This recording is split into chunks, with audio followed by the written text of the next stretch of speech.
Hello, this is Jen, a programming librarian from the Cedar Rapids Public Library. This week is Welcoming Week all across the United States, and today's Read Woke program focuses on the local immigrant population of Cedar Rapids. An estimated 7,346 immigrants, refugees, migrants, and asylum seekers currently live in Cedar Rapids. 133 refugees from the Democratic Republic of Congo arrived in Cedar Rapids last year, and nearly 50% of most foreign-born individuals in Cedar Rapids are from Asia, followed by Northern and Latin America.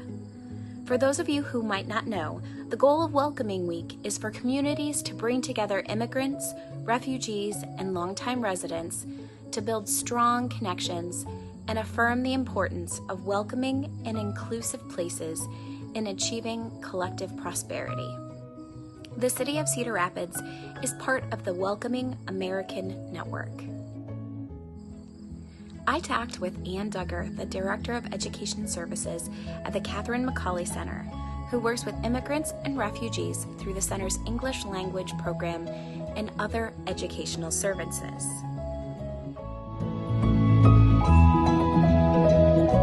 The education services we have, we offer, the majority of what we do is English as another language, free one-on-one tutoring. We also offer citizenship classes, math, computer skills, conversation skills, but we're lucky because it's a community-based organization, so we can actually do a lot of student-directed learning. So often they'll tell us what they want to pursue or what they want to learn about, and we can kind of create curriculum for them. And there's the Refugee and Immigrant Services, and they do the direct resettlement from refugee camps, and then they offer employment services, some help with housing. They have a program called Preferred Communities, which is a longer term intensive case management program. So if a family comes in as and they need more help after the 3 months of support, they can sign up for that.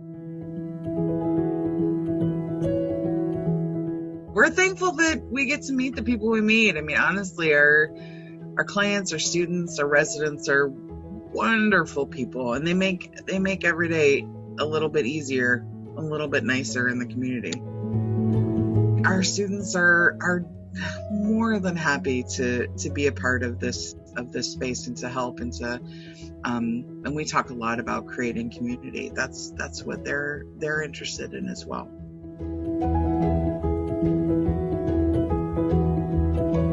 And I tell our students all the time, they have superpowers, and their superpowers, they can learn languages. This is like a really awesome thing that I don't think our students or people coming here from other countries really realize is their brains are different, and like scientifically proven, they're different, and they have the power that they can pick up languages really well. We have a student who owns and runs a restaurant in Cedar Rapids, who's been doing that consistently for years and years and years. We have we had a student come in one time and brought us a cake because he had his first dream in English, and it was the biggest, most exciting thing to him. Or I think about a student I was teaching where we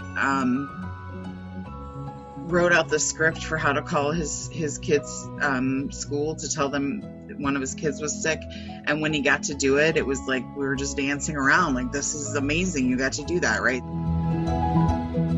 The personal connection is so important, and if you've lived in a different country, you know how important that is in the place where you live as well, so you have a firm sense of your own place in that space. You know, getting involved in community organizations and it doesn't have to be us, but community organizations that are centered on, helping refugees, helping immigrant families.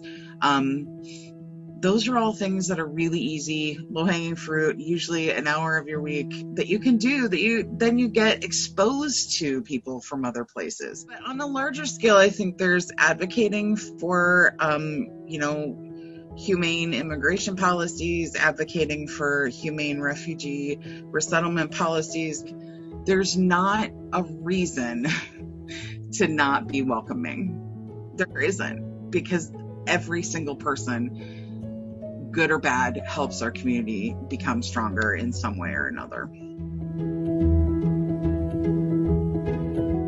The rewards of getting to know people in refugee and immigrant communities are vast. The world opens up to you. I often tell people I love to travel. I don't mind traveling. I always want to travel, but quite honestly, in a year when I don't get to travel, I do get to talk to people from over 50 countries weekly, and that makes the whole world seem bigger.